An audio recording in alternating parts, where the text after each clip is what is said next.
Tuhan. Engkau lebih lagi Tuhan.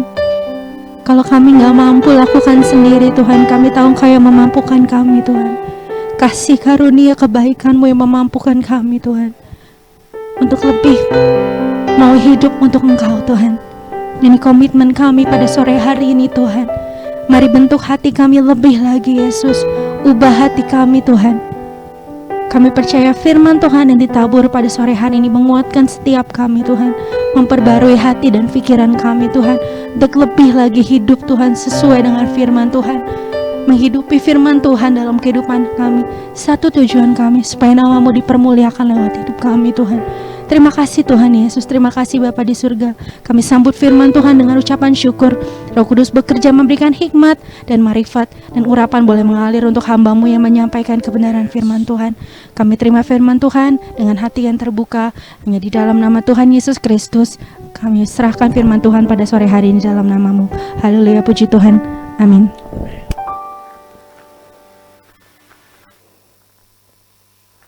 Shalom jemaat yang dikasihi Tuhan, kita bersyukur, saya mengucapkan selamat hari raya kenaikan Tuhan kita Yesus Kristus. Ya, satu hari yang sangat istimewa karena kita boleh memperingati bahwa Tuhan kita tidak hanya mati tapi Dia juga bangkit. Tidak hanya bangkit tapi Dia juga naik ke atas sorga. Saudara, firman Tuhan pada sore hari ini saya beri judul VVIP, Very Very Important Person. Istilah ini saudara seringkali didapati atau istilah ini mengacu kepada level prioritas yang diberikan kepada seseorang.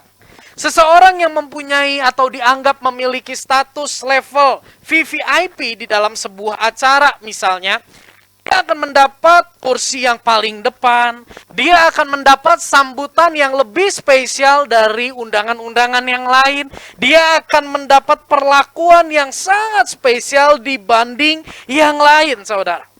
Ya, di tahun 2021 di akhir bulan Februari, saudara, ada sebuah video yang cukup viral di Indonesia ini.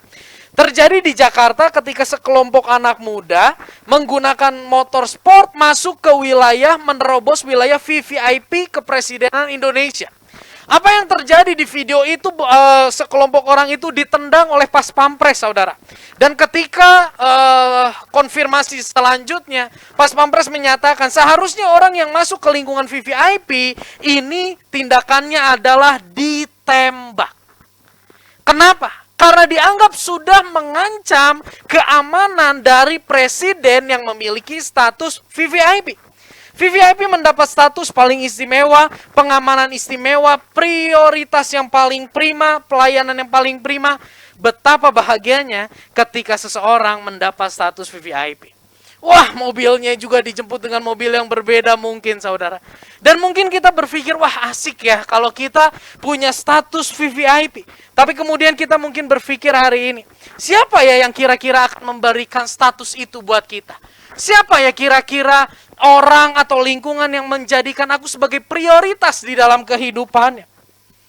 Dan mungkin kita berpikir, setelah berpikir demikian kita mungkin berpikir lebih jauh. Wah, kayaknya kita nggak mungkin deh. Aku nggak layak deh punya status VVIP.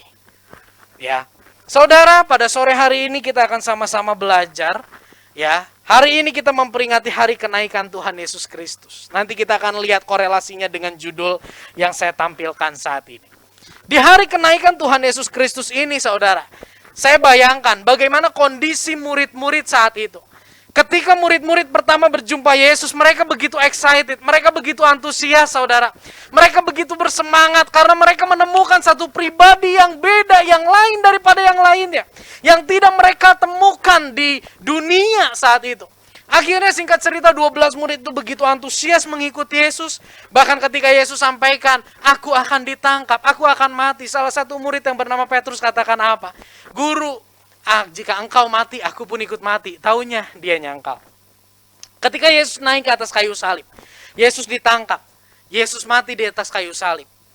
ada sebuah perasaan kecewa yang dialami oleh murid-murid. Kenapa? Karena sosok yang mereka andalkan, yang mereka lihat bisa bikin mujizat, tapi ternyata nggak bisa turun dari salib, saudara.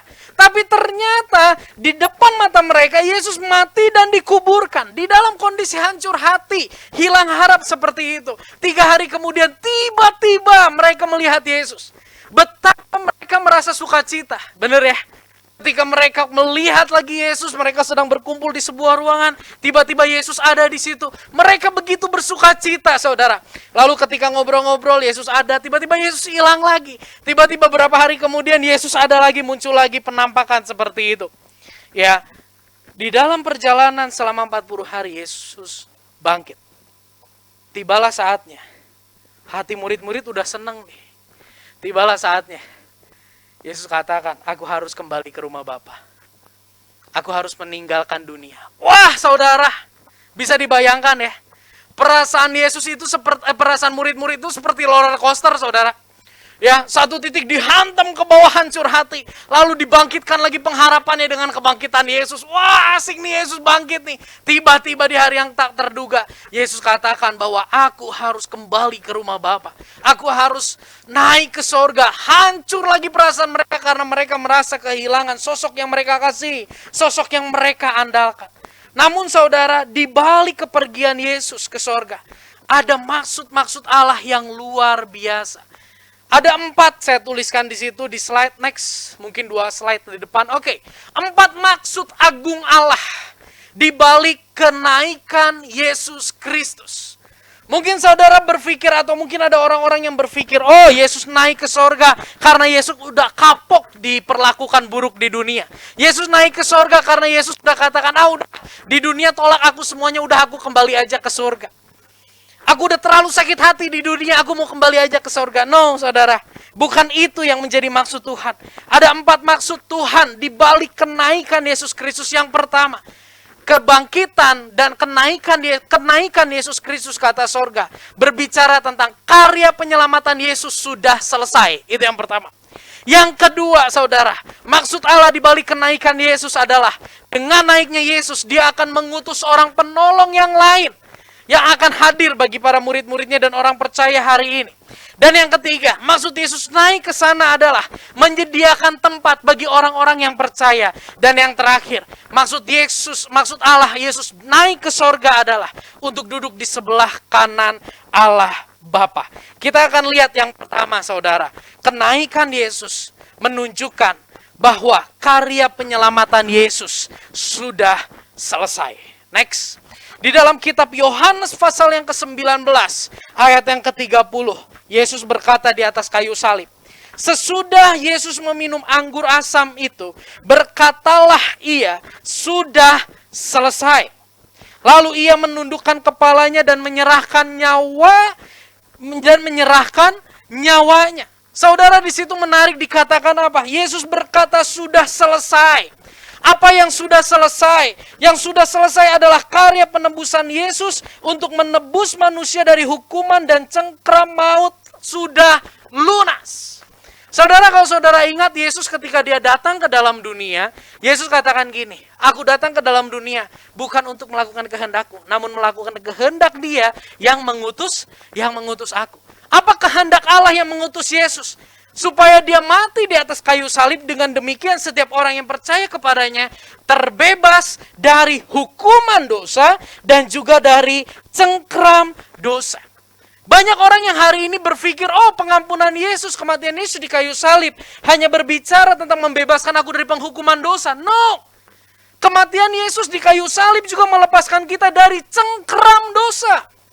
Apa bedanya melepaskan kita dari hukuman dosa dan melepaskan kita dari cengkraman dosa? Apa bedanya, saudara? Kalau bicara tentang melepaskan kita dari hukuman dosa, membebaskan kita dari konsekuensi. That's it.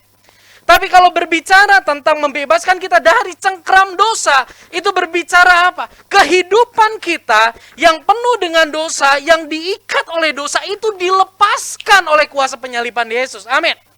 Sehingga tadi pujian terakhir kita katakan, kaulah segalanya, kerajaanmu, kebenaranmu, itu bagianku. Ini ajaib, saudara.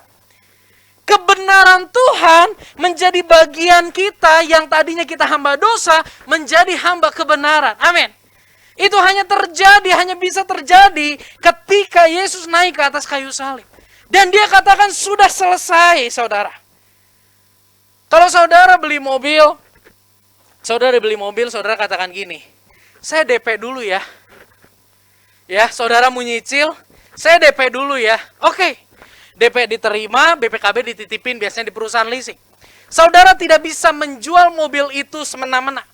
Ya, karena BPKB-nya masih terikat. Dan setelah DP itu dilunasin, saudara dalam bulan ke bulan, dalam tahun ke tahun harus membayar cicilan demi cicilan. Sampai DP itu lunas. Betul ya?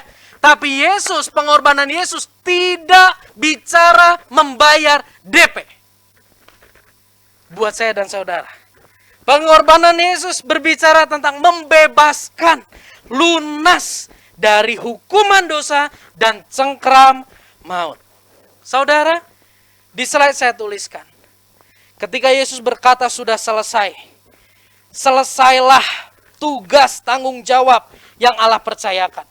Yesus menyelesaikan tugas itu dengan kekuatan yang dari Tuhan. Dengan kekuatan Allah Bapa, Yesus dapat mengakhiri hidupnya di dalam dunia dengan sebuah pencapaian. Terlaksananya kehendak Allah untuk menyelamatkan manusia berdosa. Kalau saudara baca di dalam Lukas 22 ayat 43, di situ Yesus diceritakan Yesus ada di Getsemani, saudara. Dia sedang berdoa, dia katakan, Bapa, kalau boleh cawan ini lalu daripadaku, tapi bukan kehendakku yang jadi, melainkan kehendakmu yang jadi. Tiba-tiba Lukas 22:43 menuliskan, ada seorang malaikat turun dari langit memberi kekuatan kepada Yesus. Wow! Untuk menyelesaikan finishing well, Yesus bisa menyelesaikannya dengan kekuatan yang datang dari Tuhan. Saudara, anugerah Tuhan pun akan memampukan saya dan saudara menjalani hidup ini sampai akhir hidup kita. Dan kita dapat mencapai terlaksananya kehendak Allah melalui kehidupan kita. Jika Yesus menyelesaikan kehendak Bapa di atas kayu salib dengan kekuatan dari Bapa, maka mari saudara, saya percaya di dalam kehidupan kita pun ada rencana Tuhan. Di dalam kehidupan kita pun ada rancangan Tuhan yang luar biasa, saudara. Dan hanya dengan anugerah Tuhan kita bisa dikuatkan, dimampukan, melaksanakan, menjalani kehidupan sesuai dengan kehendak Tuhan. Dan pada akhirnya, seperti Yesus katakan sudah selesai, kita pun katakan sudah selesai. Apa yang selesai? Bukan bicara masalah waktu selesai, tapi tugas yang Tuhan percayakan kita bisa selesaikan dengan baik. Mari saudara, Filipi 1 ayat yang ke-6, firman Tuhan tuliskan gini, akan hal ini aku yakin sepenuhnya, yaitu Yesus yang yaitu Ia yang memulai pekerjaan yang baik di antara kamu akan meneruskannya sampai pada akhirnya pada hari Kristus Yesus. Wow. Kata Ia di sini bukan bicara tentang Yesus. Ia di sini bicara tentang Allah. Akan hal ini aku yakin sepenuhnya, yaitu Allah yang telah memulai pekerjaan yang baik di antara kamu. Allah yang telah memulai karya penyelamatan, Allah yang telah menyelamatkan kamu, akan meneruskannya sampai pada akhirnya. Saudara jangan pernah berpikir anugerah Tuhan selesai ketika kita terima Yesus sebagai Tuhan dan Juru Selamat. Setelah itu hidup kita bebas. Setelah itu kita bisa hidup seenak-enaknya. Anugerah Tuhan itu memampukan kita untuk tetap meneruskan apa yang baik yang telah Tuhan berikan. Untuk meneruskan apa yang baik yang telah Tuhan berikan kepada kita. Banyak hari ini orang yang terintimidasi, orang yang merasa putus asa karena merasa tidak bisa keluar dari keterikatan dosa. Tidak bisa keluar dari trauma masa lalu. Tidak bisa keluar, tidak bisa berhenti dari cengkram dosa. Saya mau katakan, yes, Anda tidak bisa berhenti. Tapi dengan anugerah yang dari Tuhan. Dengan kuasa yang dari Tuhan, kita dimampukan, saudara. Bahkan seperti yang Yesus alami. Dia dimampukan sampai akhir hidupnya menjalankan apa yang Bapa perintahkan. Kita pun akan mengalami bagaimana Allah menopang dengan anugerahnya, memampukan kita menyelesaikan hidup kita dengan finishing well. Tugas Yesus di dunia sudah selesai, namun anugerahnya untuk membenarkan, mengubahkan, dan memampukan kita hidup dalam kebenaran tetap nyata bagi manusia yang berdosa. Jika saudara hari ini dalam keputusasaan, aku nggak bisa lepas dari cengkram dosa. Aku tahu sudah diampuni, tapi kok aku terus jatuh lagi. Aku jadi nggak enak nih sama Tuhan. Aku jadi ngerasa nggak layak nih di hadapan Tuhan. Saya mau katakan malam hari ini, bahwa anugerah Tuhan tidak hanya sanggup mengampuni dosamu, tapi Dia pun sanggup memberi hati yang baru. Anugerah Tuhan sanggup mengubahkan dan memampukan kita hidup di dalam kebenaran.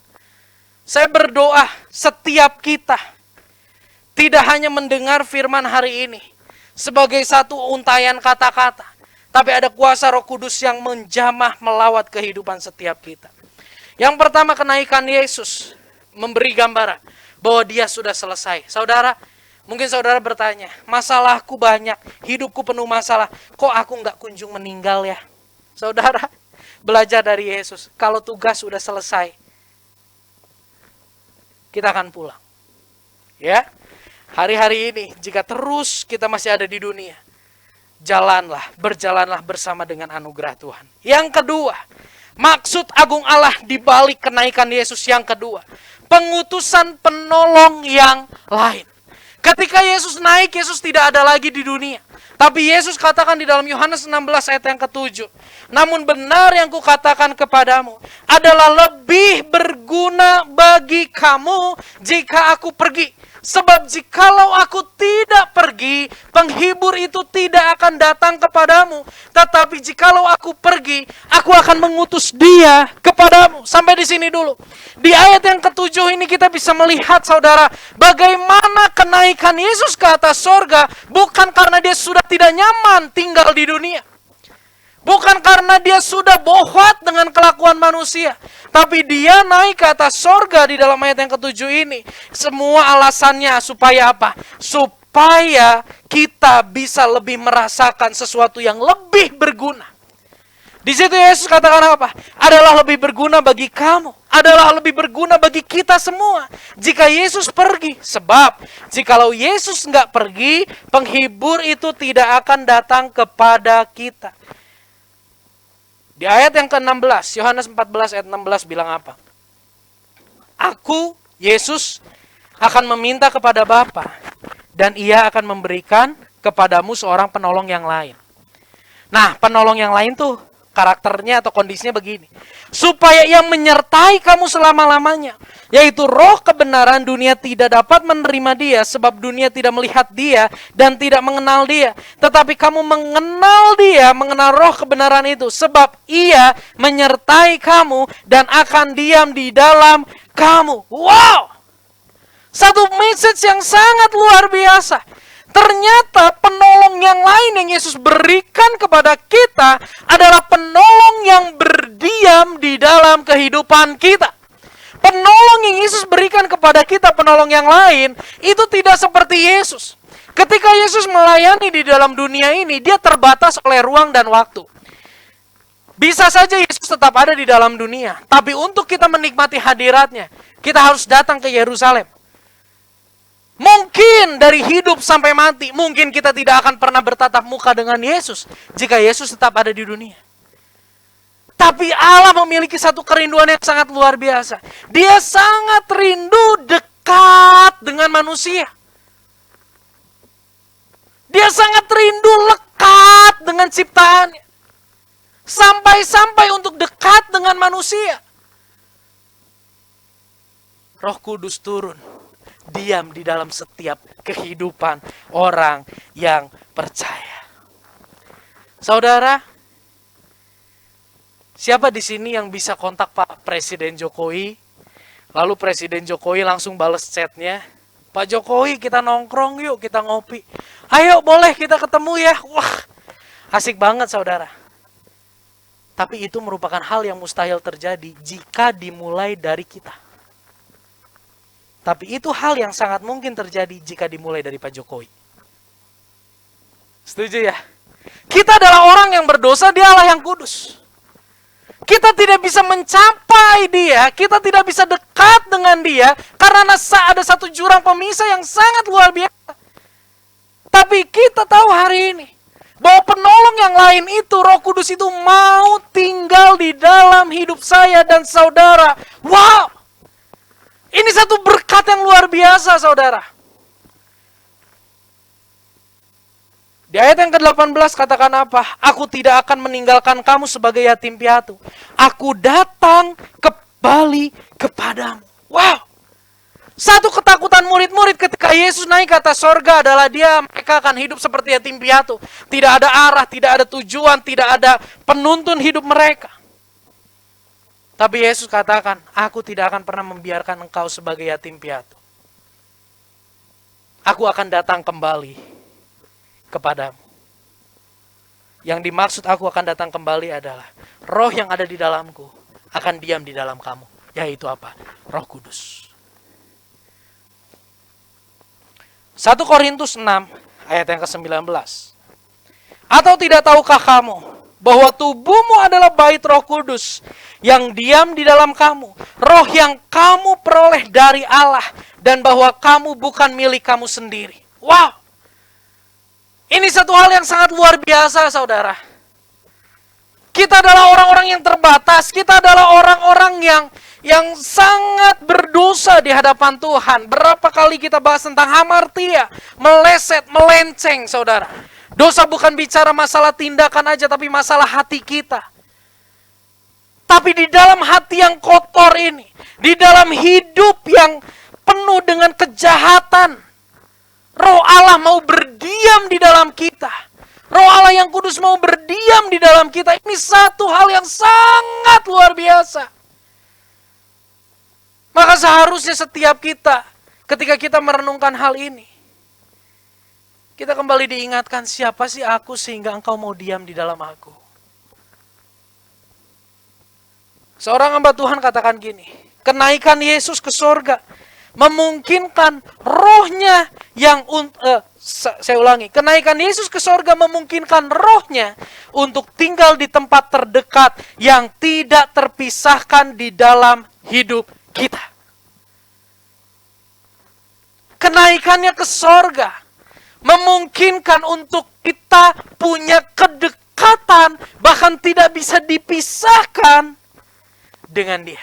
Karena dia ada di dalam kita. Jika Yesus tidak naik, maka penolong yang lain itu tidak akan turun. Jika Yesus tidak naik, kita tidak bisa merasakan hadiratnya. Yesus katakan apa? Jika 2-3 orang berkumpul dalam namaku, aku hadir di situ.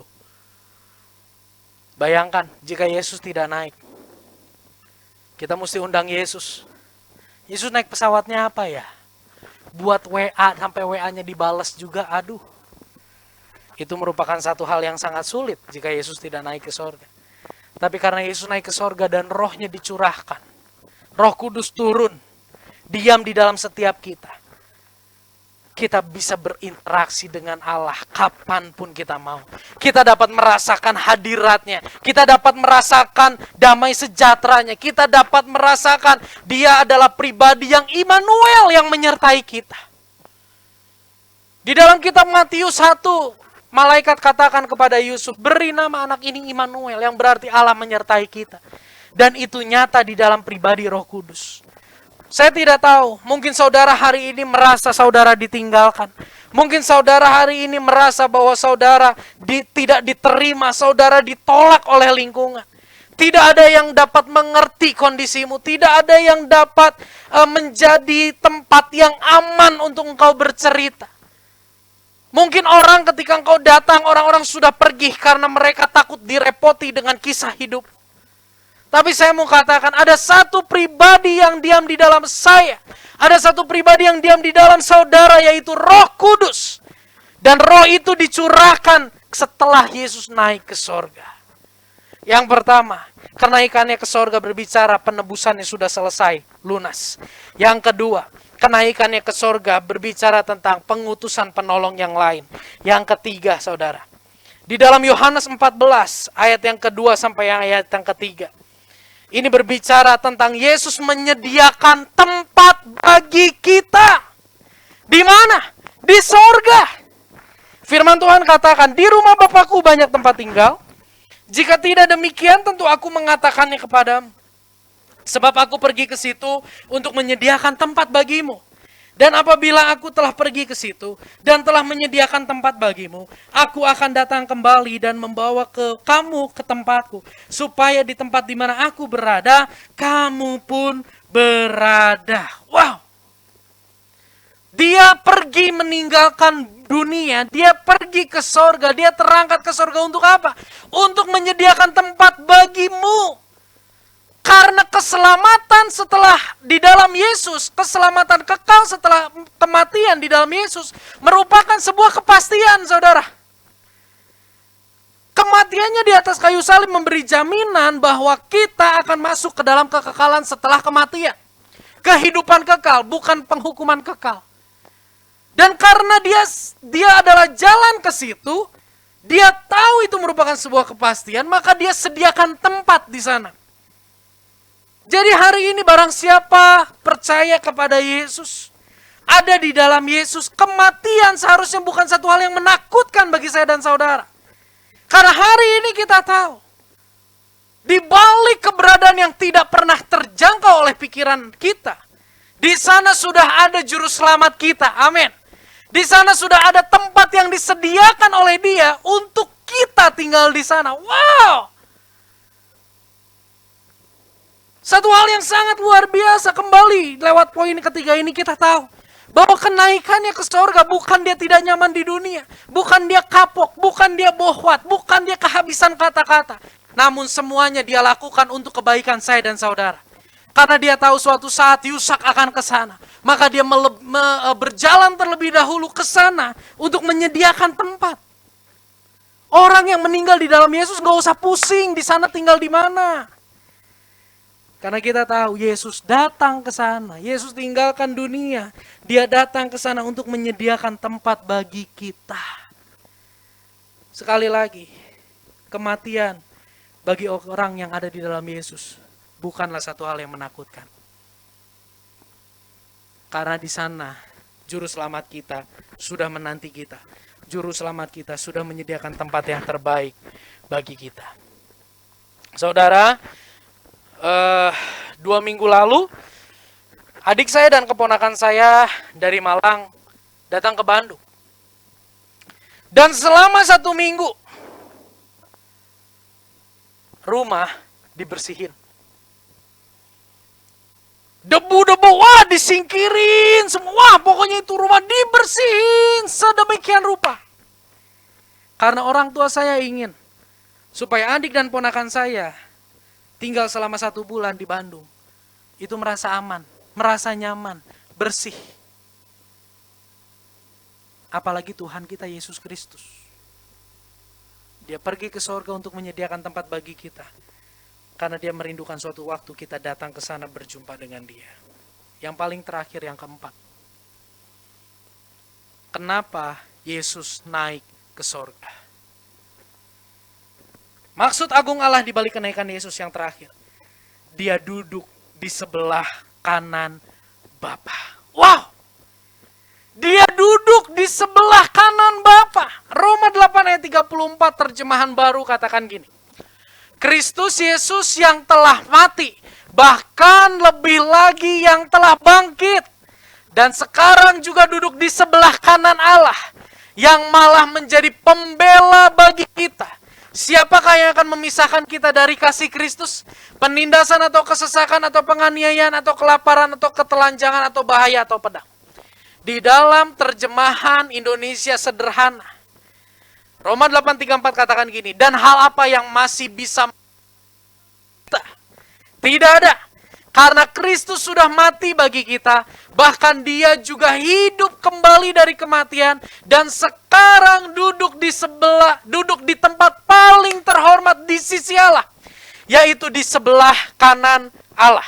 Dari situlah dia membela kita dan berdoa untuk kita. Kalau begitu, masih adakah yang bisa menghentikan kasih Yesus kepada kita? Tidak ada. Saudara, kenaikan Yesus ke sorga berbicara tentang dia duduk di sebelah kanan Allah. Berbicara tentang posisi yang terbaik. Berbicara tentang kedudukan yang terbaik. Saudara ingat ketika Yesus mau naik ke sorga, di dalam kitab Matius 28, Yesus katakan apa? Kepadaku telah diberikan kuasa baik di bumi maupun di sorga. Paulus menuliskan apa? Kepada Yesus dikaruniakan nama di atas segala nama, saudara. Di sana, di sorga, dia duduk di sebelah kanan Bapa. Dan di sini dijelaskan oleh Paulus, katakan apa? Malah menjadi pembela bagi kita. Katakan pembela. Saudara, kita semua tahu ya, setiap kita akan mati, dan ketika kita meninggal dunia, kita harus mempertanggungjawabkan semua yang sudah kita lakukan. Banyak orang yang takut mati, karena merasa tidak mampu mempertanggungjawabkan. Tapi bagi orang percaya, ketika dia meninggal dunia, dia harus mempertanggungjawabkan. Dia udah tahu, di sana ada pembelaku. Wow! Di sana, di sebelah kanan Allah itu ada pembelaku. Saudara, berapa waktu lalu ada teman saya mau berkunjung ke rumah. Dia bingung, Sak, masuk kompleknya gimana sih waktu itu? Kalau nggak salah kamu rumah paling dalam ya? Iya, paling pojok. Bagi dong maps. Kalau saya bagi maps suka nyambungnya ke kompleks sebelah, ke konblok. Jadi saya bilang gini, bilang aja ke satpam, ke rumahnya Pak Yusak. Begitu dia bilang, ke rumahnya Pak Yusak. Oh iya, saya tahu. Bapak tahu jalannya. Aduh, saya bingung. Dianterin, saudara. Dianterin. Nah ini. Teman saya bilang, wah luar biasa satpam di sini. Sampai dianterin ke paling belakang. Nyebut nama Yusak, dianterin ke paling belakang. Di sini kita belajar apa? Yesus di sorga punya kedudukan VVIP, saudara. Kepada dia dikaruniakan nama di atas segala nama, kuasa di atas segala kuasa. Dan kalau kita datang ke sana, dia udah tunggu di depan pintu. Ketika yang VVIP ini menyambut tamunya, kira-kira tamunya diperlakukan biasa-biasa atau VVIP juga? VVIP juga. Ya. Ini satu kepastian. Di balik kenaikan Yesus ke sorga, ada sebuah rancangan Allah yang sangat luar biasa. Di ayat yang ke-34 dalam terjemahan Indonesia sederhana dikatakan apa? Dia bukan cuma jadi pembela, tapi dia juga berdoa untuk kita. Wow, saudara lihat di situ. Ya, dia juga hidup kembali dari kematian dan sekarang duduk di sebelah, di tempat paling terhormat di sisi Allah, yaitu di sebelah kanannya. Lanjutnya apa? Dari situlah dia membela kita dan berdoa untuk kita. Jadi hari ini Yesus duduk di tempat tertinggi di sorga dan dia berdoa untuk kita. Jadi jangan pernah berkecil hati kalau saudara merasa bahwa tidak ada orang yang mau mendoakanmu. Jangan pernah berkecil hati jika saudara hari ini merasa tidak ada orang yang mau mendengarkanmu. Yesus pembelamu, Yesus penembusmu hari ini berdoa di sebelah kanan Allah Bapa. Wow! Kita punya pendoa yang luar biasa, yaitu Yesus. Apa sih doa Yesus? Tidak dituliskan dengan jelas di sini ya. Tapi lewat penjelasan beberapa yang tadi. Filipi 1 ayat 6 katakan apa? Allah yang akan meneruskannya. Yang akan memelihara. Anugerahnya akan memelihara. Saya percaya doa Yesus bukan berbicara tentang doa supaya kita terhindar dari masalah. Doa Yesus bukan berbicara tentang supaya kita terhindar dari sakit penyakit. Doa Yesus bukan berbicara dia mendoakan supaya musuh kita mati, terbakar misalnya gitu ya. No. Doa Yesus bicara tentang apa? Dia berdoa supaya kita dikuatkan, saudara. Supaya kita teguh. Supaya kita setia setia sampai akhir hidup kita. Supaya kita dimampukan untuk tetap berjalan dalam kebenarannya. Itu doa Yesus. Makanya saya sering katakan bahwa anugerahnya tidak berhenti di kayu salib. Maksudnya apa? Setelah kita menerima dia sebagai Tuhan dan Juru Selamat, anugerahnya itu yang menguatkan kita, anugerahnya itu yang menopang kita, anugerahnya itu yang menyokong kita. Dia berdoa buat kita, saudara. Maka dari itu Paulus katakan, siapakah di ayat 35, siapakah yang akan memisahkan kita dari kasih Kristus? Adakah saudara hari ini mengalami kesesakan yang begitu luar biasa? Yang tidak ada orang yang bisa mengerti, memahami kondisimu? Ingat, ada satu yang hari ini tetap berdoa untuk saudara. Namanya Yesus. Poin yang keempat ini, dia duduk di sebelah kanan Allah Bapa. Bukan untuk kenyamanan dia, tapi untuk kebaikan kita. Yesus naik ke sorga, bukan karena udah bohot di dunia. Aku kalau ke sorga duduk di sebelah kanan Allah Bapa, ya udahlah kayaknya lebih baik di sana.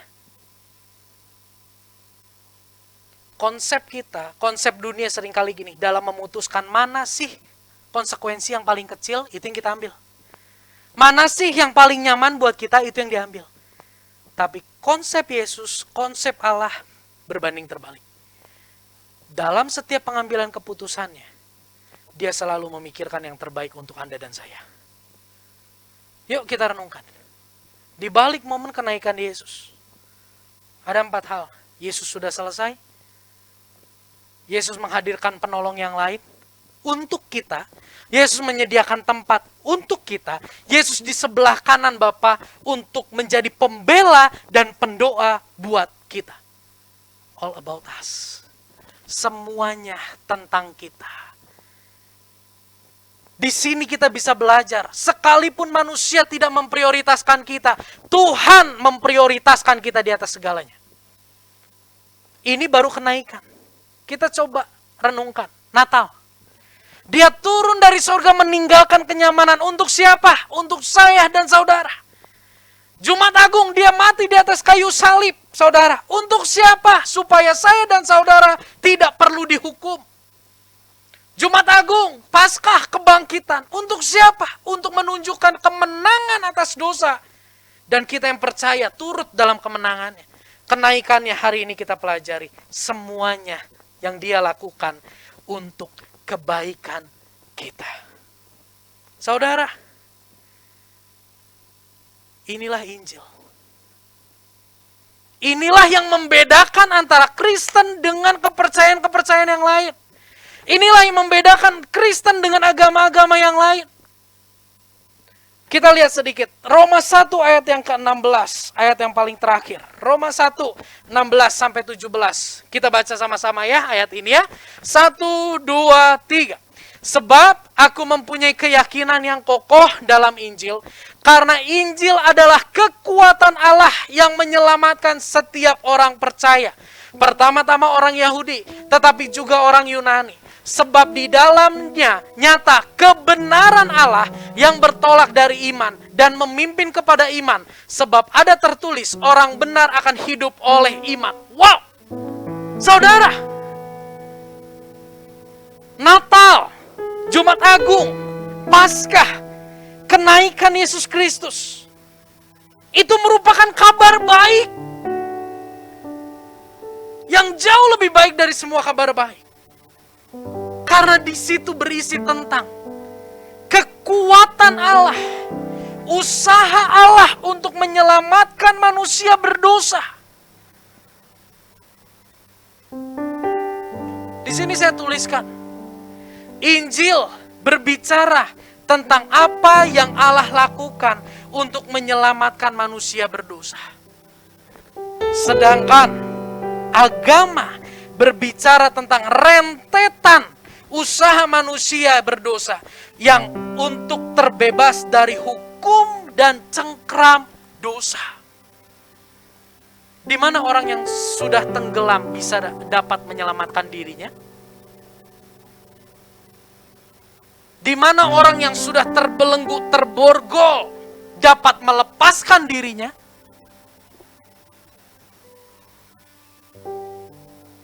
Di mana seekor babi yang sudah berlumpur kotor dapat membersihkan dirinya jika tidak ada pihak lain di luar dirinya yang membersihkan dia.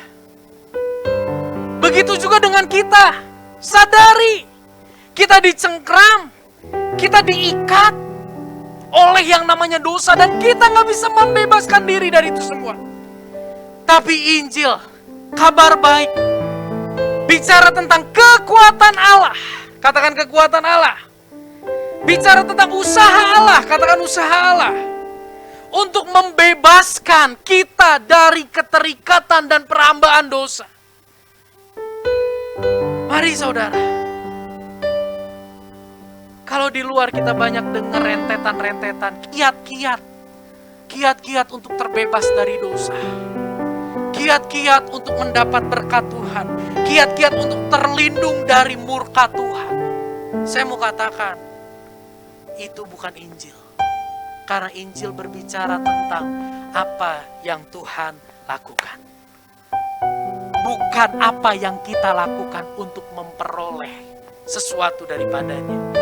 Injil berbicara apa yang Dia lakukan untuk menangkap, untuk mengangkat, untuk memulihkan orang yang berdosa. Seorang teolog bernama Tim Keller mengatakan, the gospel is not just the ABCs, but the A to Z of the Christian life. Banyak orang berpikir Injil adalah awal dari kekristenan. Setelah itu bagaimana usaha-usaha kita? No! Saudara sebagai orang Kristen, sesungguhnya Injil ada di dalam setiap hidupmu. Jangan pernah lupakan, jangan pernah abaikan, jangan pernah kesampingkan apa yang sudah Tuhan perbuat untuk kebaikanmu, untuk kebaikanku. Bahkan untuk beribadah. Kita bisa beribadah karena Tuhan yang menopang kita dengan anugerahnya. Kita punya kerelaan untuk melayani. Kita punya kerelaan untuk beribadah. Kita punya kerelaan untuk bersekutu dengan Dia. Bukan karena kuat gagah kita.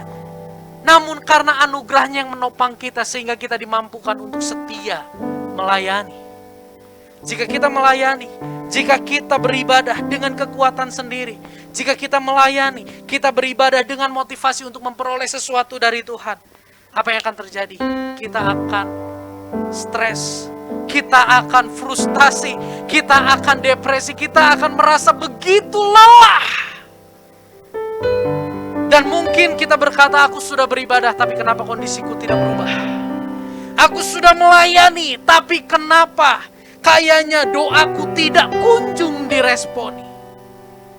Saya mau katakan, anugerahnya yang memampukan kita, menopang kita, untuk kita tetap beribadah, bersekutu dengan Dia. Yang paling terakhir, saudara, Injil membawa kita melihat bahwa Allah memprioritaskan kita. Mungkin hari ini Anda sedang terluka karena saudara mengasihi, tapi saudara melihat respon orang yang Anda kasihi itu tidak memprioritaskan Anda. Sakit. Mungkin hari ini Anda direndahkan karena status sosial, karena pendidikanmu, karena mungkin engkau tidak punya harta sebanyak orang lain. Engkau direndahkan, engkau dipandang sebelah mata, engkau dibanding-bandingkan. Tidak ada jawaban lain.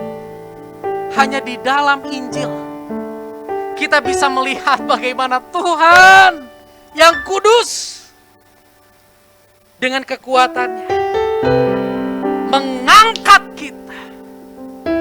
Tidak memandang rendah kita. Dia memandang kita istimewa, Dia memandang kita spesial sekalipun lingkungan tidak memprioritaskan kita.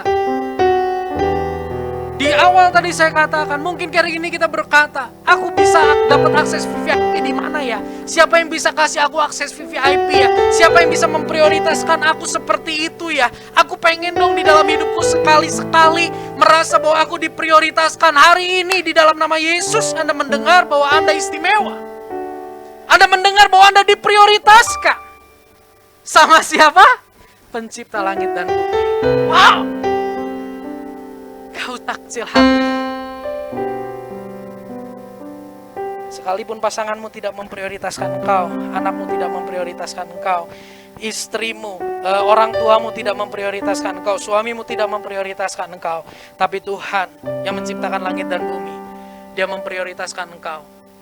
Bahkan Dia rela meninggalkan kenyamanannya untuk kebaikanmu dan kebaikanku. Yang kedua, Injil memulihkan kehidupan kita, saudara. Kiat-kiat, nasihat-nasihat itu bagus. Tapi itu hanya akan merubah pola, tindakan, modifikasi perilaku. Tapi Injil mengubahkan kehidupan kita.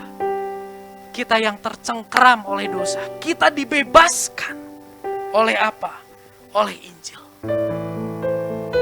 Berapa banyak orang yang hari ini frustasi, bukan karena masalah hidup, mereka berlimpah harta, mereka sehat, tapi mereka frustasi. Kenapa? Karena mereka tahu, aku melakukan terus yang buruk, tapi aku gak bisa keluar, gak bisa lepas. Psikolog bukan jawabannya, tapi Injil jawabannya. Karena sekalipun engkau kotor najis tidak bisa lepas dari keterikatan dosa, Tuhan tetap mengasihimu. Tuhan tetap mengangkatmu dan dengan kuasanya Dia memulihkan, memerdekakan hidupmu, mengubahkan hatimu. Dan yang terakhir, ketika kita memandang kepada Injil, saudara, mindset kita akan berubah. Dalam konteks apa? Ketika kita memandang lingkungan, misalnya ada satu orang yang oleh semua lingkungan direndahkan karena kelakuannya. Tapi karena kita memandang Injil, kita tahu bahwa Tuhan pun mengasihi orang itu. Maka kita bisa menjadi penolong yang Tuhan kirim untuk orang itu.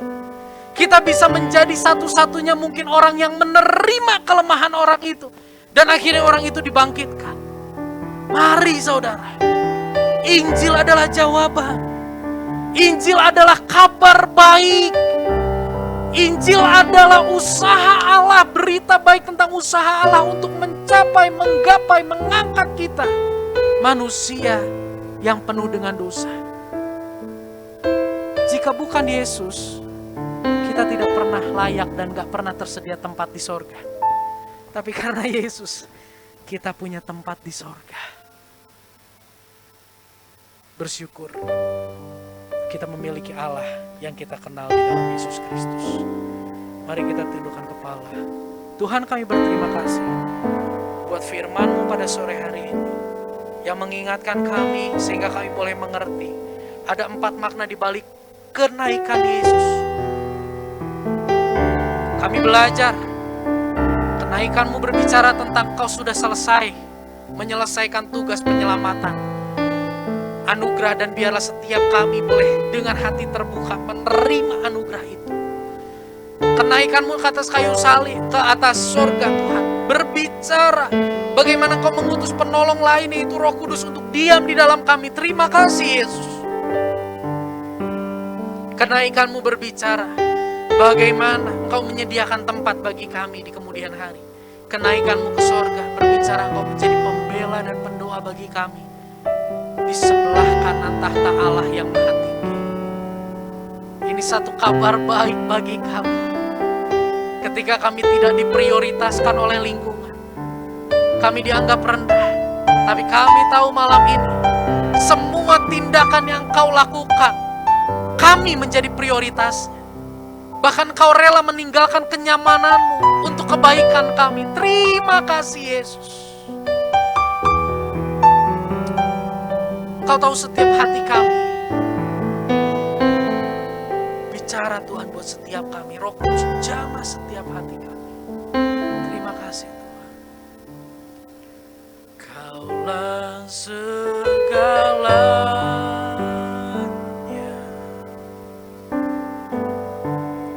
di dalam hidup.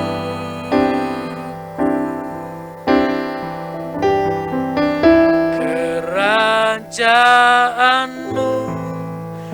kebenaran-Mu itu bagianku.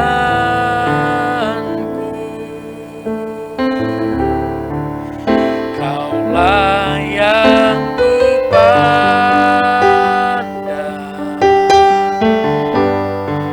selama hidupku.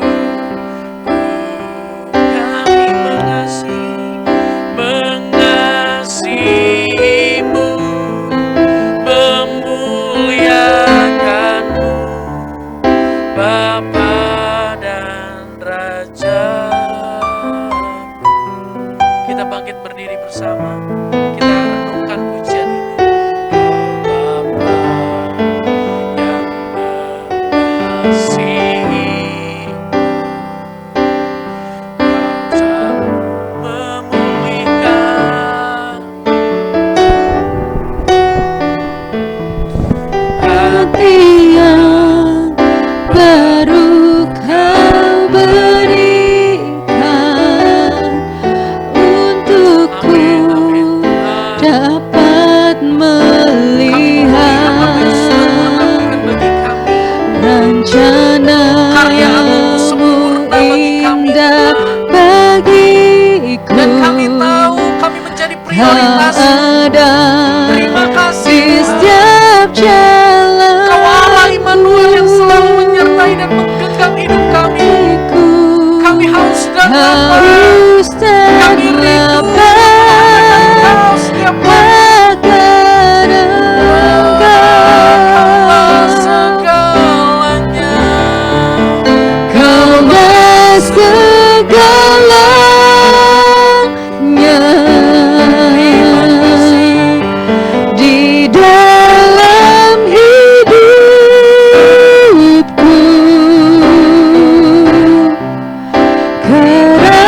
kerajaan-Mu, kebenaran-Mu itu bagianku.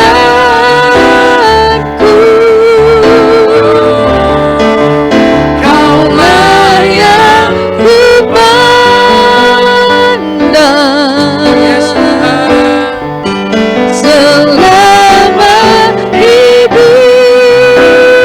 Kami mengasihi-Mu, Mengasihi-Mu, memuliakan-Mu, Bapa dan Rajaku.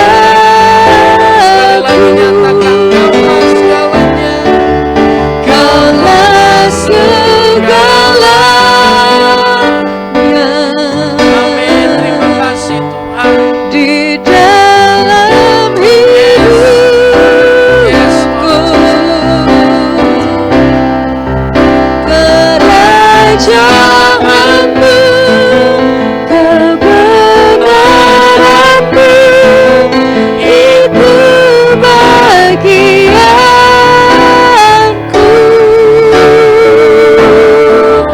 Kaulah yang kupandang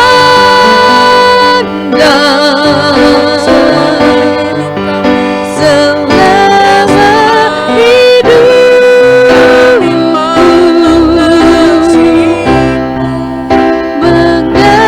Mengasihi-Mu, memuliakan-Mu, Bapa dan Rajaku. Hamba-Mu berhenti berbicara, tapi biarlah Roh Kudus, penolong lain dari Yesus yang ada dalam hidup kami, terus menopang kami, memampukan kami, menguatkan kami, untuk terus kami boleh melihat kepada Injil. Karena hanya di dalam Injil kami tahu bahwa kami istimewa.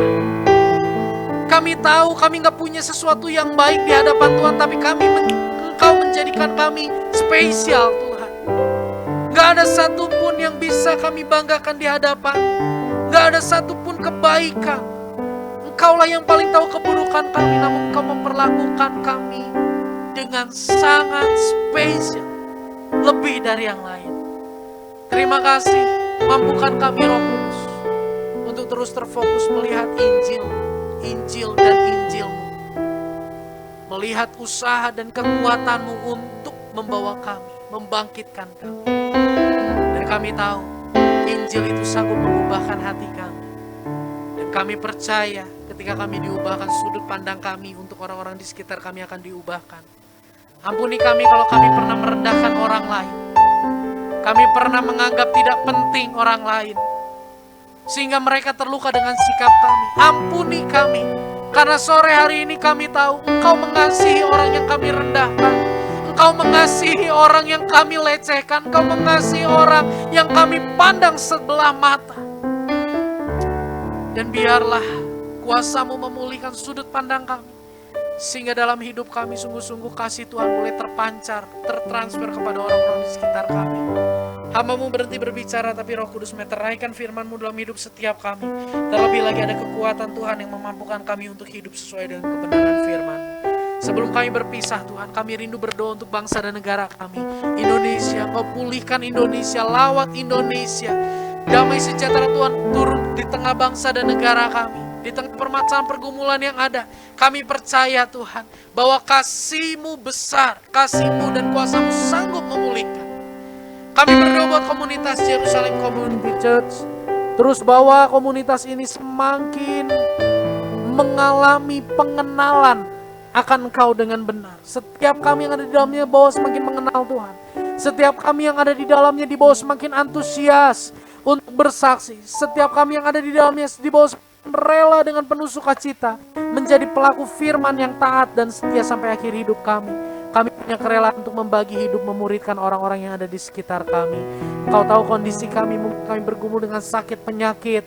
Kami mungkin tertekan karena masalah pergumulan yang ada. Mungkin kami sedang dalam kebimbangan, kami dalam ketakutan, hilang harap.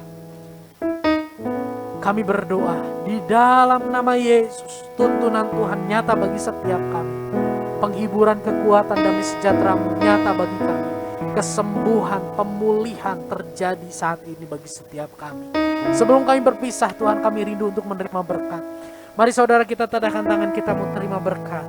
Terimalah segala berkat daripada Allah Bapa, cinta kasih daripada Tuhan Yesus Kristus, persekutuan dengan Roh Kudus, hati yang mengasihi Tuhan, hati yang rindu dekat dengan Tuhan, kekuatan, kerelaan umat-Mu semua untuk menjadi pelaku firman ada saat ini sampai selama-lamanya. Memberkati rumah tangga, hubungan suami, istri, orang tua, anak, kakak, adik dalam nama Yesus Tuhan pulihkan.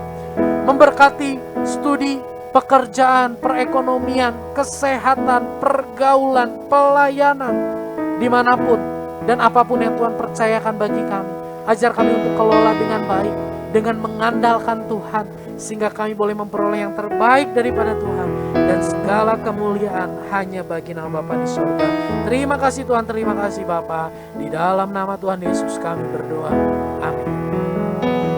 Tak berubah selamanya cinta kasihku padamu. Ku mau hidup selamanya untuk senangkan hatimu. Tak berubah selamanya cinta kasihku padamu. Ku mau hidup selamanya untuk senangkan hatimu, Tuhan. Puji Tuhan, ibadah selesai. Jemaat saya persilakan duduk. Sebelum kita mengakhiri ibadah, ada beberapa pengumuman saudara. Ya, ibadah Raya Jerusalem Community Church setiap hari Minggu pukul 16 ya di room Zoom yang sama seperti yang saudara ikuti, dan juga jika saudara rindu untuk mengikuti ibadah secara onsite boleh langsung WA ke saya untuk koordinasi ya, karena memang kita masih dibatasi, tapi masih ada beberapa tempat yang bisa saudara mengikuti ibadah secara onsite. Untuk Rabu kita ada worship night, saudara, di room Zoom yang sama pukul 19. Dan untuk recording ibadah dapat saksikan di YouTube channel Jerusalem Community Church. GCC Kids setiap hari Sabtu pukul 15. Sebulan sekali kita adakan onsite, sisanya kita lakukan secara online di room Zoom yang sama seperti yang saudara ikuti. Dan untuk persembahan persepuluhan, Bapak Ibu bisa langsung mentransferkan ke rekening BCA dengan nomor 15703300043 atas nama Yusak Setiawan. Sekian ibadah, sekian pengumuman. Tuhan Yesus memberkati. Selamat memperingati hari kenaikan Tuhan Yesus. Puji Tuhan. Ya,